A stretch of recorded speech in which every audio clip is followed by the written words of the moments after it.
Irmãos e irmãs, sejam bem-vindos ao campus da Universidade Utah Valley para este devocional mundial para jovens adultos. Gostaríamos especialmente de dar as boas-vindas aos que assistem ao devocional pela primeira vez. Esperamos que esses devocionais fortaleçam e enriqueçam sua vida. Sou Michael May, sou presidente da estaca Orem Utah 2 para jovens adultos solteiros. O Elder D. Todd Christofferson, do Quórum dos 12 Apóstolos, nos preside esta noite. Ele está acompanhado de sua esposa, Kathy. Estamos muito felizes por poder ouvi-los esta noite. Reconhecemos a presença do Elder Craig C. Christensen, presidente da área Utah, e de sua esposa, a irmã Debbie. O Elder Paul V. Johnson, comissário de educação da igreja, e sua esposa Jill também estão sentados ao púlpito. Expressamos nossa gratidão à Universidade Utah Valley por oferecer o local para a transmissão. Reconhecemos a presença de Astrid Tumines, reitora da Universidade Utah Valley, e de seu marido, Jeffrey Tolk, que estão conosco ao púlpito. Também se encontram conosco membros dos 70, alguns presidentes de estaca para jovens adultos solteiros da região e administradores do sistema educacional da igreja. Eles estão acompanhados de seus cônjuges. Somos gratos pelo serviço e liderança deles para todos nós. Daremos início com a congregação cantando o hino Povos da Terra, Vinde Escutai, número 168. Agradecemos a irmã Melinda Furr, da ala Orem 20 de jovens adultos solteiros, que conduzirá a música, e a irmã Ellen Amatangelo, que será nossa organista. Após o hino, Ashley Erickson, da ala Grant Orem 18 de jovens adultos solteiros, oferecerá a oração de abertura.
Nosso querido Pai Celestial, somos tão gratos por estar aqui hoje, juntos, para este devocional hoje à noite.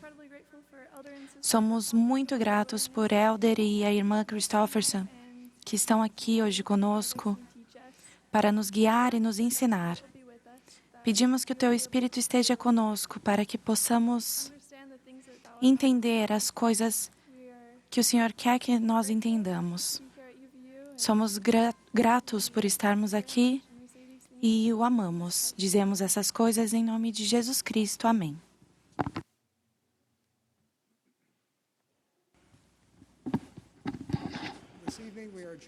Nessa noite, temos conosco o coro do Instituto de Utah Valley, que cantará Our Prayer to Thee, nossa oração a Ti. O regente do coro será o irmão Ryan Eggett, que será acompanhado ao órgão pela irmã Ellen Amatangelo e pelo irmão Ellis Lucero ao piano. Após o número musical, teremos o prazer de ouvir as palavras da irmã Catherine J. Christofferson. Ela será seguida pelo elder D. Todd Christofferson. Ao término de suas palavras, o coro cantará Testemunho. O regente será o irmão Eggett, com acompanhamento da irmã Amatangelo. A oração de encerramento será então oferecida por Nick Batiloro, da ala Orem 19 de Jovens Adultos Solteiros. O elder D. Todd Christofferson foi chamado para o quórum dos 12 apóstolos de A Igreja de Jesus Cristo dos Santos dos Últimos Dias em 5 de abril de 2008. Na ocasião em que foi chamado, servia na presidência dos 70. Antes de seu chamado para servir como autoridade geral da igreja em tempo integral, o elder Christofferson foi advogado. A irmã Catherine Christofferson é formada pela Universidade Brigham Young. Ela e o elder Christofferson estão casados há 51 anos e têm 5 filhos e 17 netos. O coro agora cantará Our Prayer to Thee.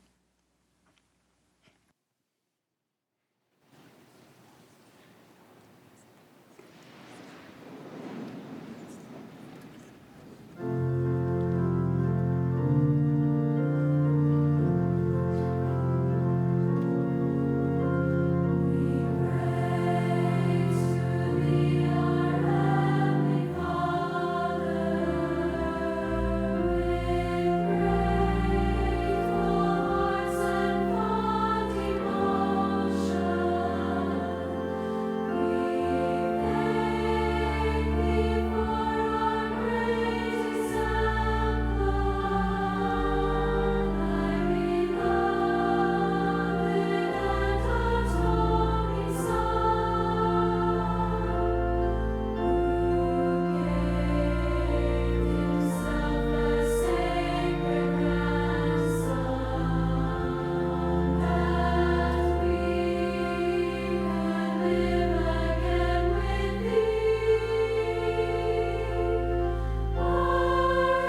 Obrigada, coral, por esse número musical tão lindo.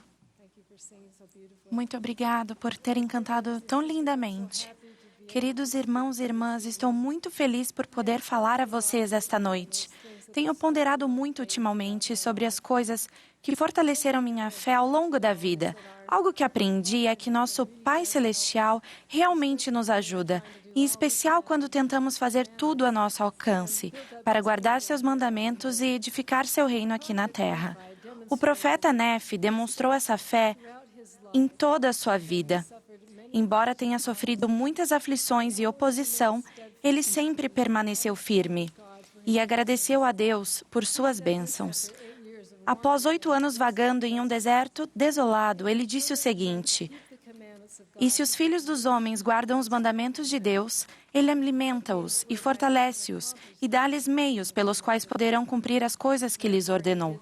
Portanto, ele nos deu os meios de sobrevivermos enquanto permanecíamos no deserto." Sei que esse princípio é verdadeiro.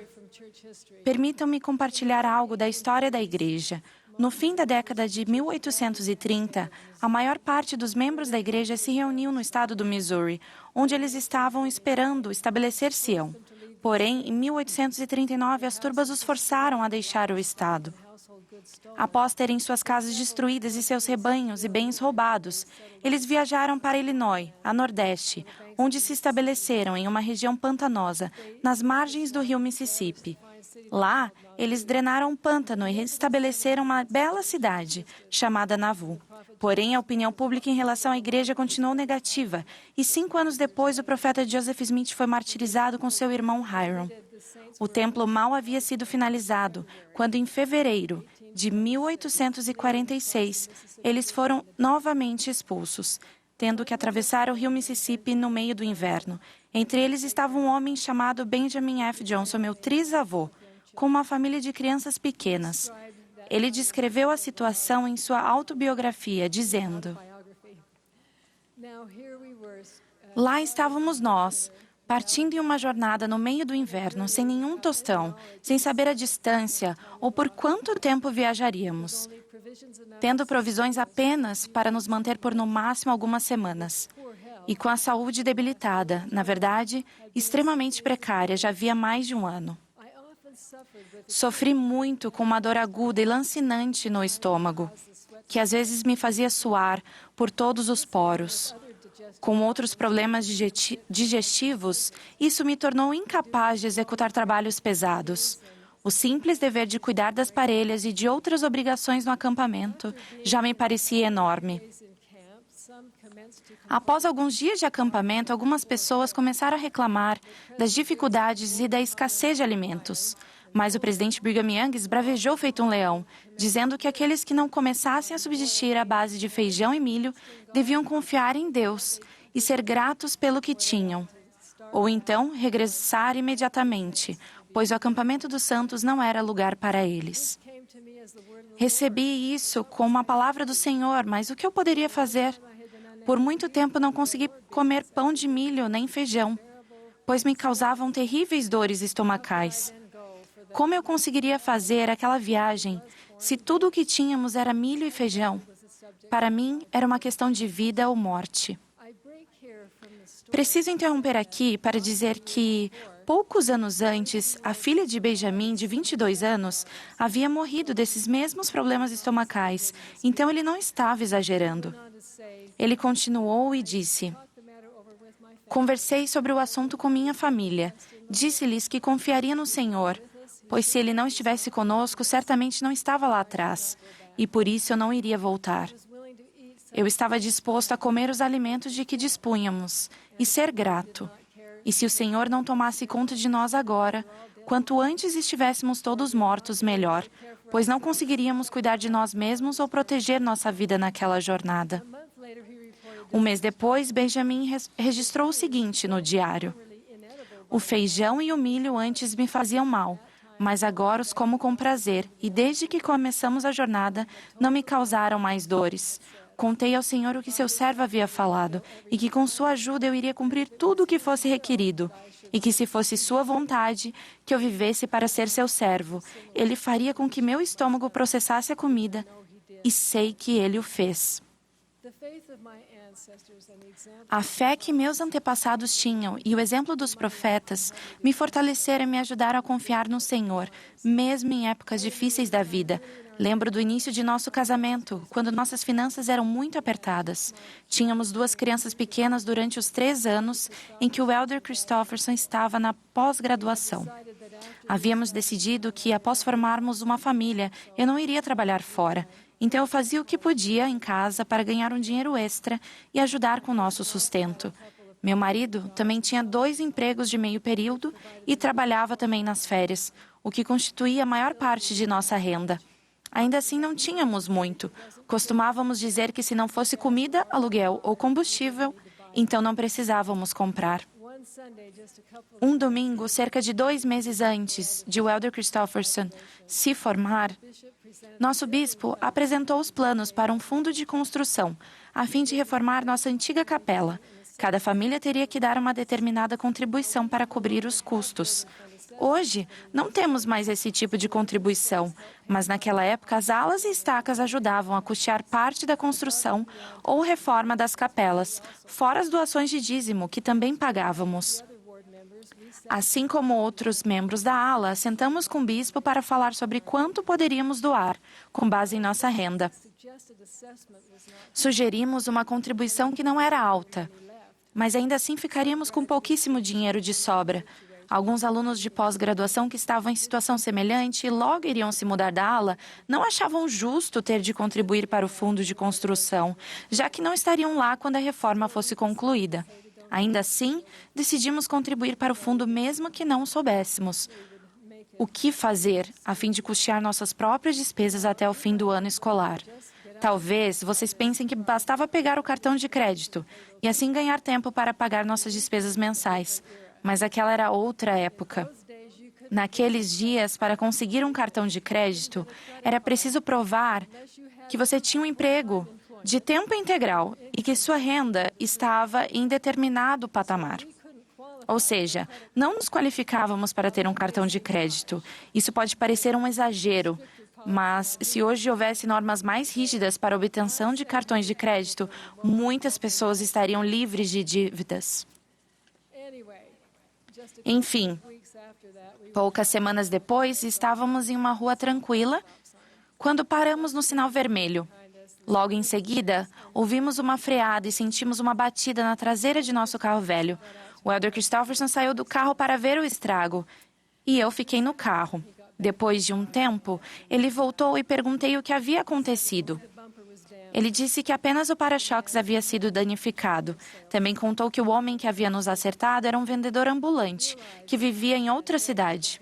O homem sabia que os freios não estavam bons, mas achava que ainda poderiam aguentar um tempo. O vendedor disse que precisava do carro para trabalhar e sugeriu resolvermos a situação por nós mesmos, sem envolver o seguro do automóvel. Até porque ninguém havia se machucado. Acho que ele também estava com o orçamento apertado. E, por fim, ele disse que se levássemos até seu quarto de hotel um orçamento por escrito, com os custos do concerto, ele mesmo faria o pagamento. Só que eu não nasci ontem. Achei que meu querido marido, em quem eu confiava plenamente, havia sido muito ingênuo naquela situação. Será que ele realmente achava que aquele homem cumpriria sua promessa? Qual seria a probabilidade de aquele homem ir embora da cidade? Bem, o Elder Christofferson pegou o orçamento e o levou até o hotel, em que o vendedor estava hospedado. O homem fez um cheque com o valor do reparo e adivinhem só, o cheque tinha fundos. Para encurtar um pouquinho a história, o valor do cheque era quase o mesmo da contribuição que fizéramos para o fundo de construção. Esperamos o pagamento do mês seguinte para cuidar do conserto do carro. E, enquanto isso, usamos aquele dinheiro para as despesas do mês. o que até então não imaginávamos como faríamos para conseguir. Aquele foi um testemunho para nós de que o Senhor, como disse Nefe, dá-nos meios pelos quais poderemos cumprir as coisas que nos ordenou. Aprendi que a fé nos ajuda e que, ao fizermos isso, o Senhor nos ajudará. Sou grata pelo amoroso Pai Celestial que cuida de nós e se importa conosco. Sei que esta é sua igreja e que nosso Salvador vive. Agradeço ao Senhor pelas bênçãos que o Evangelho trouxe à nossa vida. Em nome de Jesus Cristo. Amém.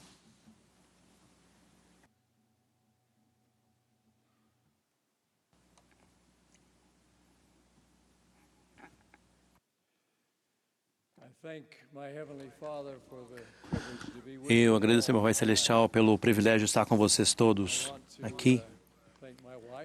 E quero agradecer a minha esposa por suas palavras.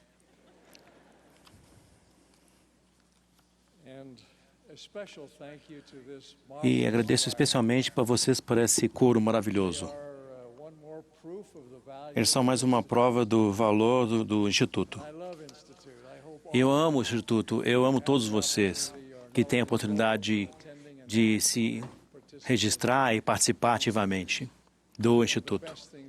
É uma das melhores coisas que nós fazemos na igreja. O hino que o coro cantou há alguns minutos atrás, alguns de vocês que talvez conheçam, é o hino que foi escrito pelo presidente Russell M. Nelson. A letra é dele, o sentimento a expressão que tem que meu coração sente, assim como em vocês. Eu expresso a vocês o amor dele e eu trago os cumprimentos dele. Há vários anos, o Elder Elton Perry e eu estávamos numa designação na cidade de Nova York. E nesse período nós visitamos uma sinagoga histórica no Brooklyn. A sinagoga era um edifício imponente em um bairro que tinha sido e provavelmente ainda era uma das áreas mais nobres da região. A mulher que servia como rabina da congregação judaica reformista de lá nos cumprimentou cordialmente e nos mostrou o edifício histórico. No seu auge, o prédio tinha sido uma bela estrutura, mas agora estava obviamente precisando de muitos reparos. A rabina nos disse que sua congregação havia diminuído em número e que os fundos para manter a sinagoga e seus programas, inclusive uma escola de meio período, eram insuficientes. No decorrer da conversa, ela comentou que, de modo geral, os jovens adultos estavam comprometidos com sua herança judaica, mas, por alguma razão, relutavam em se tornar membros comprometidos com a sinagoga.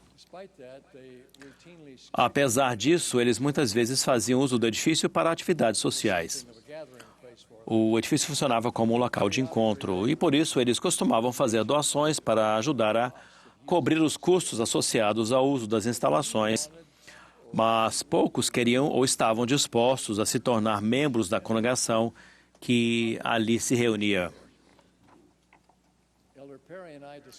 O Elder Perry e eu conversamos com a rabina sobre os possíveis motivos desse problema.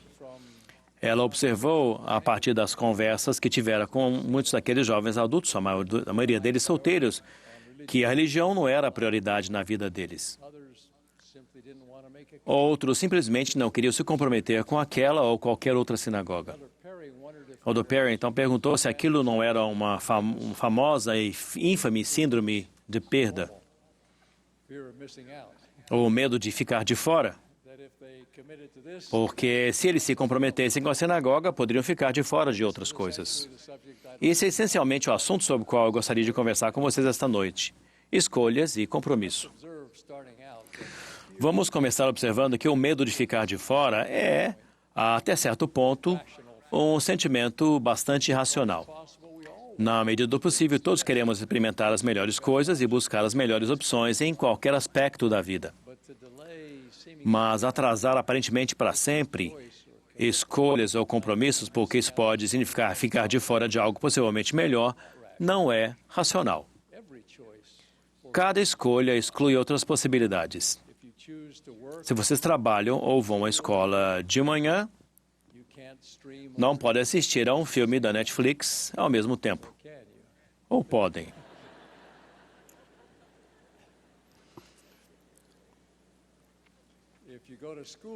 Esse curso em engenharia civil não podem cursar história, ou arte, ou biologia, ou qualquer outra coisa, a menos que nunca saiam do campus.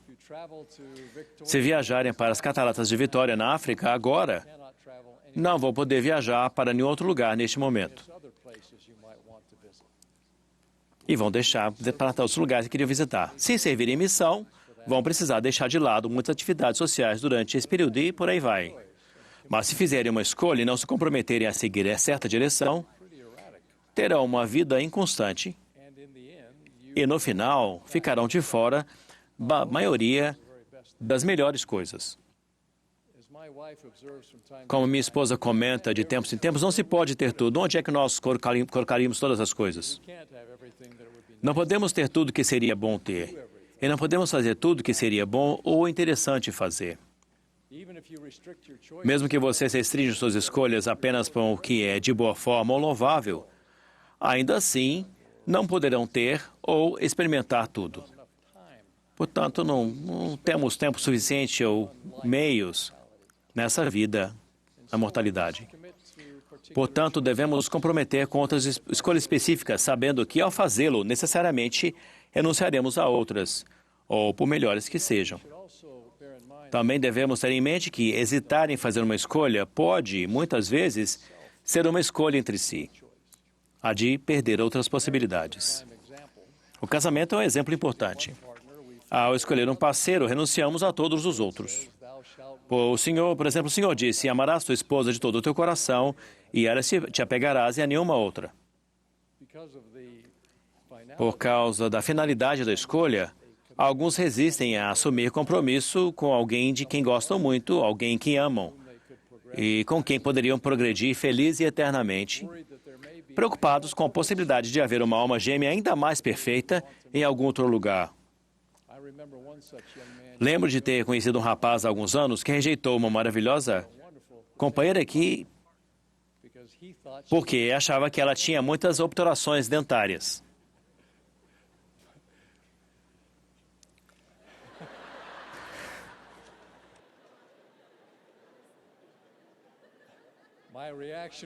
A minha ação foi dizer: você quer uma perfeição que não existe. Aliás, já parou para pensar que você não está nem perto de ser uma escolha perfeita?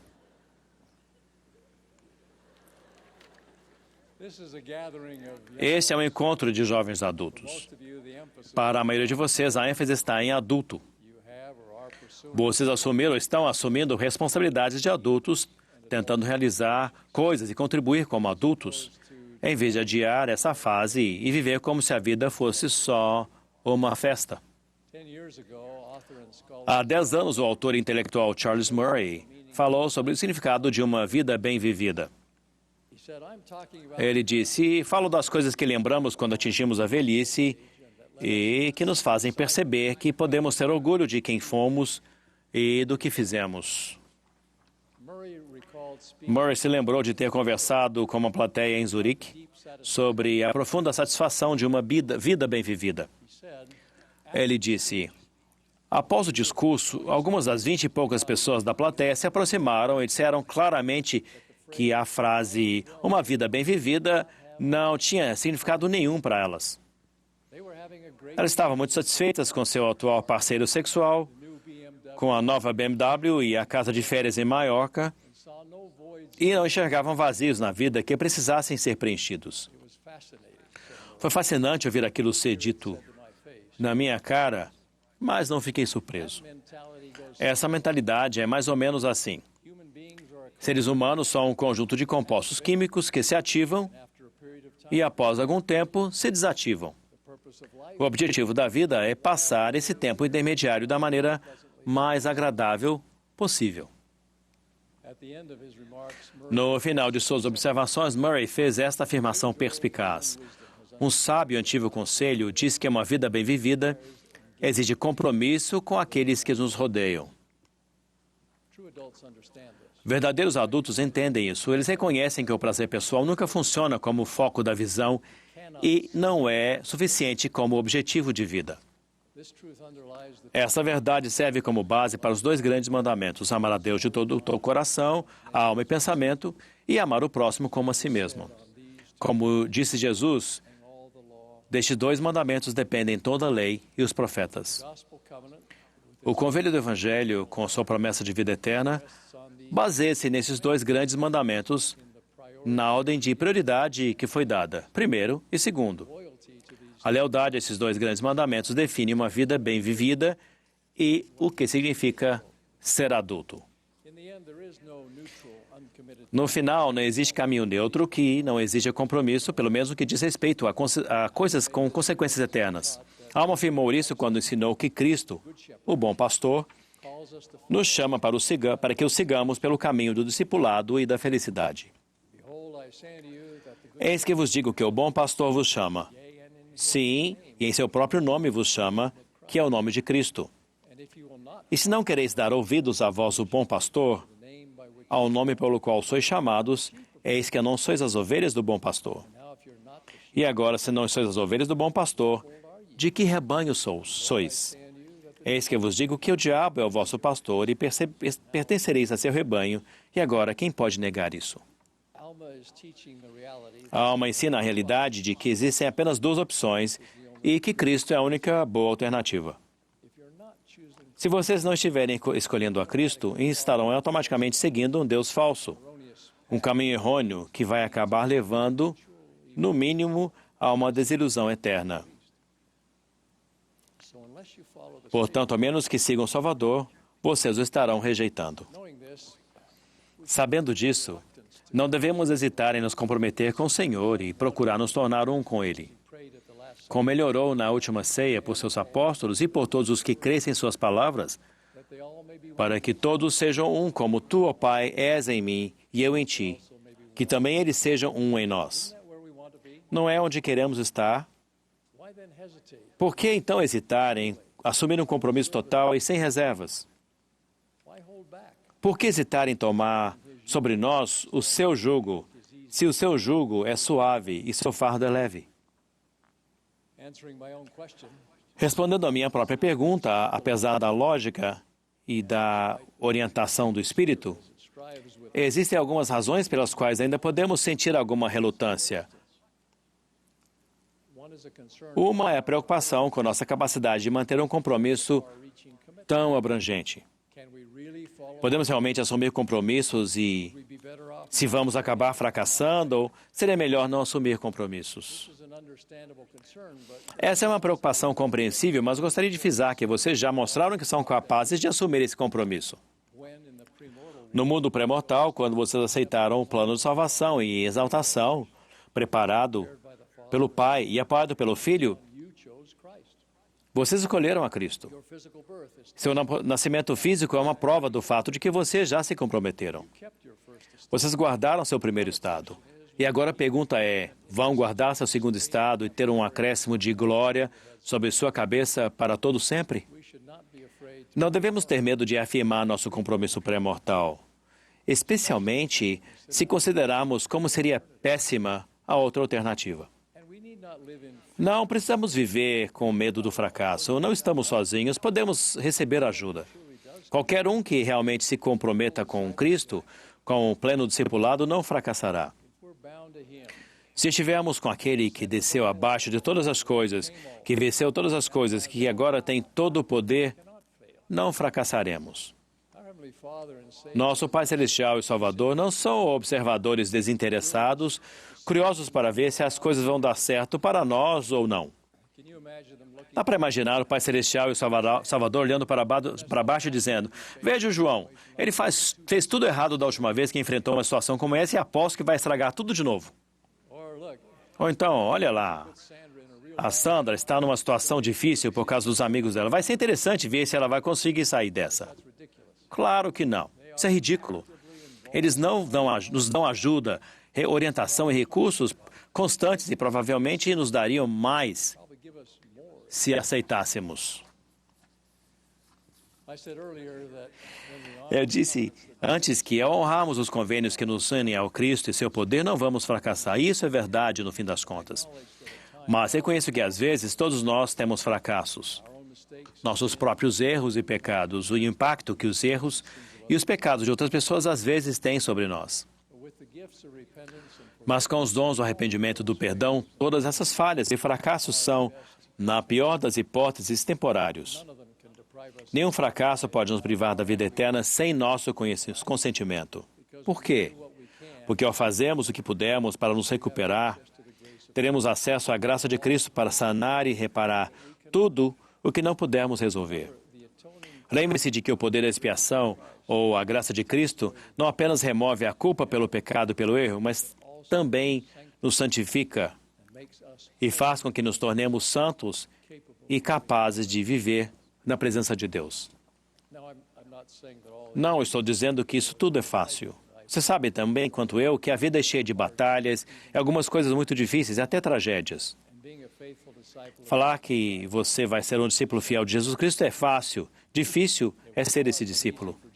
Não foi nem pouco fácil para Jesus ser discípulo do Pai e beber a taça amarga. Mas ele a bebeu e sabe como nos ajudar a ter sucesso no caminho do discipulado. Além disso, o Salvador tem o poder e a vontade de ajudar. Ele vai ficar ao nosso lado e vai providenciar a ajuda de que precisamos pelo tempo que for necessário. Ele disse, sim, e tantas vezes quantas o meu povo se arrepender, perdoá-lo-ei de suas ofensas contra mim. O medo do fracasso não é motivo para não nos comprometermos totalmente com Cristo. Continue se arrependendo e fazendo o possível para serem bons. Isso será suficiente. Há outro motivo pelo qual uma pessoa pode estar relutante em responder ao chamado do bom pastor de se juntar ao seu rebanho. O medo de talvez ter que fazer algum sacrifício. Todos se lembram do jovem que perguntou a Jesus o que lhe faltaria, o que lhe faltava ainda para se qualificar para a vida eterna. Marcos nos conta que Jesus, olhando para ele, o amou. Eu acho isso significativo. E ele disse, falta-te uma coisa. Vai, vende tudo quanto tens e dá-os ao pobre e terás um tesouro no céu. E vem e segue-me.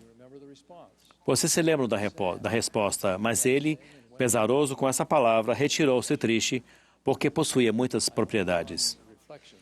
Eu espero que, refletindo, esse jovem rico tenha mudado de ideia e, mais tarde, tenha aceitado o convite do Salvador. De qualquer forma, todos reconhecemos que se comprometer com Cristo vai envolver sacrifício. Uma coisa a ser sacrificada será o medo de ficar de fora ou de perder algo. Porque sabemos que, de fato, perderemos muitas coisas. Muitas opções na vida são incompatíveis com o discipulado e até mesmo muitas coisas boas vão ter que ser deixadas de lado devido às exigências de tempo e recursos do discipulado para que realizemos coisas muito melhores. O jovem sincero que perguntou ao Salvador, o que me falta ainda? Está morto. Quaisquer riquezas que ele provavelmente possui já não existem mais. E mesmo que existissem, ele não as possui, nem faz uso delas. Por mais que parecesse um sacrifício para ele na época, será que havia uma opção melhor do que aceitar o convite do Mestre? Será que qualquer coisa que ele possuísse ou pudesse ter adquirido com suas riquezas poderia se comparar com o que o Senhor estava oferecendo a ele? Sabemos que qualquer coisa que o Salvador nos pede, inclusive nossa própria vida, é trivial se comparada à exaltação. Sequer podemos imaginar. As coisas que o olho não viu e o ouvido não ouviu e não subiram ao coração do homem são as que Deus preparou para os que o amam. Em vez de temer o sacrifício do discipulado, cada um de nós deve agradecer pela oportunidade de crescer em poder espiritual, sentir alegria mais profunda e encontrar significado real na vida. O sacrifício, especialmente o sacrifício pela causa de Cristo, denota seriedade. Nós realmente queremos guardar os grandes mandamentos de amar a Deus e ao próximo. Sacrificar significa realmente fazer algo de bom no mundo. Amar nosso Pai Celestial e seu Filho amado de todo o coração, poder, mente e força, confirma a nossa alma, o que somos e quem somos. Isso nos dá um tipo de segurança que nos permite parar de focar apenas em nós mesmos e olhar em nossa volta e realmente ver as outras pessoas, suas necessidades e a realidade que enfrentam, com o desejo de entendê-las e ajudá-las. Na parábola do bom samaritano, o sacerdote e o levita viram o viajante ferido na beira da estrada, mas eles de fato não o viram. Somente o samaritano realmente viu aquele desconhecido ferido e, por isso, moveu-se de íntima compaixão e, aproximando-se dele, atou-lhe as feridas. Muitos sentem uma solidão constante. Certamente, nossos sacrifícios podem fazer a diferença. O grande compromisso que garante a alegria aqui e na eternidade é o compromisso com Deus, nosso Pai eterno, e seu Filho, o Senhor Jesus Cristo. Em Omni encontramos este eloquente apelo. Quisera que viesses a Cristo, que é o Santo de Israel, e participasses de sua salvação e do poder de sua redenção.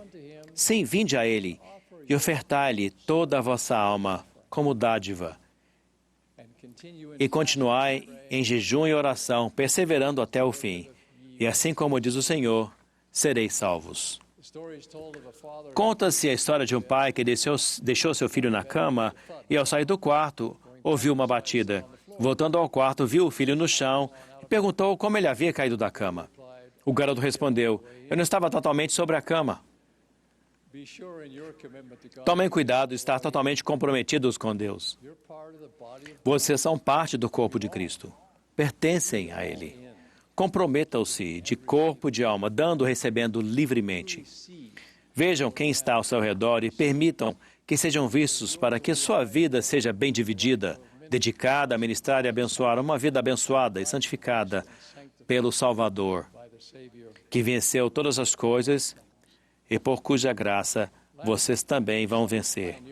No ano passado, o Concerto do Dia dos Pioneiros, com o Coro do Tabernáculo e a Orquestra da Praça do Templo, contou com a presença da talentosa cantora norueguesa Sissel. A plateia, inclusive eu, ficou profundamente comovida com sua linda versão de uma música intitulada Slow Down, sobre a escritura de Salmos que diz: aquentai-vos e sabei que eu sou Deus. Gostaria de mostrar o vídeo com Sissel cantando naquela ocasião e, enquanto ouvem, peço que reflitam sobre a mensagem de que podemos ter total confiança em Deus e em seu maravilhoso amor e vontade de nos abençoar e apoiar em qualquer situação. Ponderem sobre o caráter sagrado de comprometer sua vida e se dedicar a Ele, aconteça o que acontecer.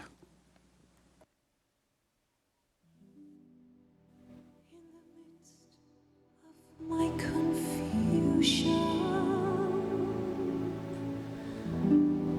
in the time of desperate need,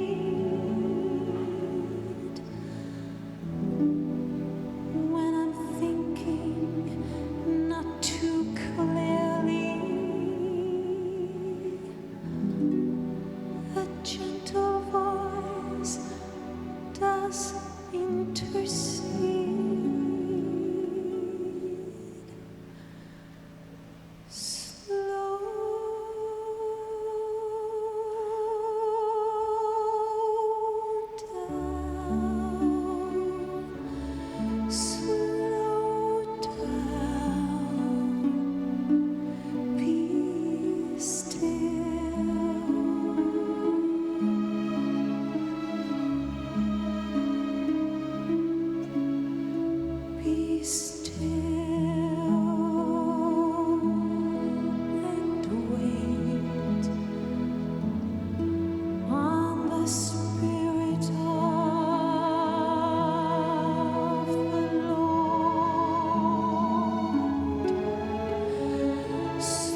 Devagar,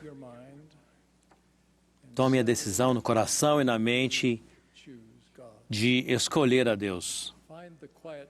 Encontre um momento de silêncio em que possam se ajoelhar em um lugar reservado e dizer ao Pai Celestial, em nome de Jesus Cristo, que vocês são dele,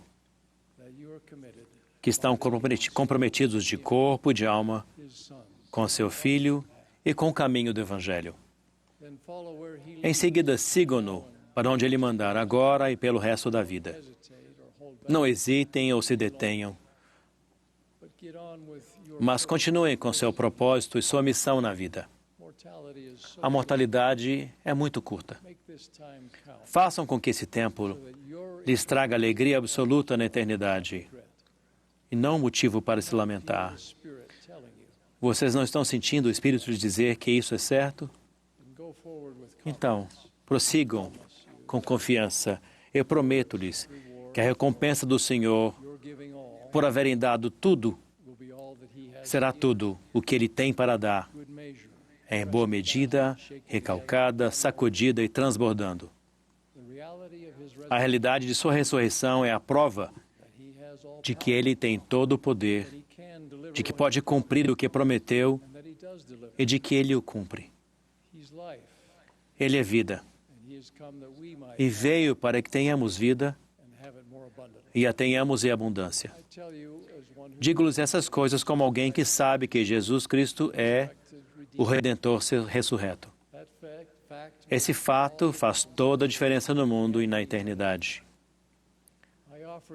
Ofereço-lhes sua bênção e meu testemunho. Em nome de Jesus Cristo. Amém.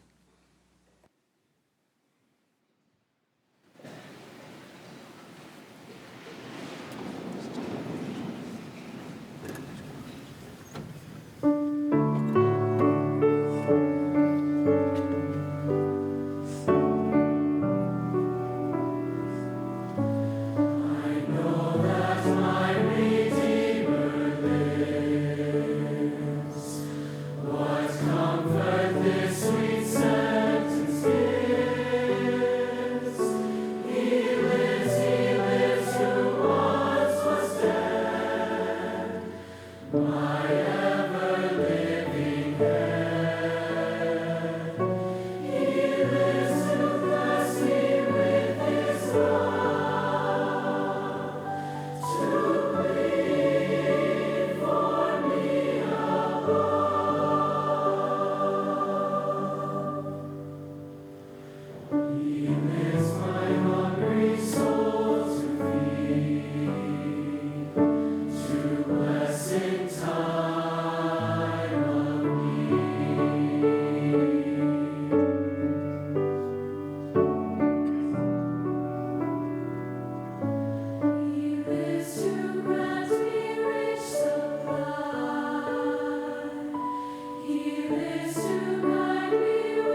Nosso querido Pai Celestial, Senhor, te agradecemos muito por esse belo domingo que o Senhor nos deu.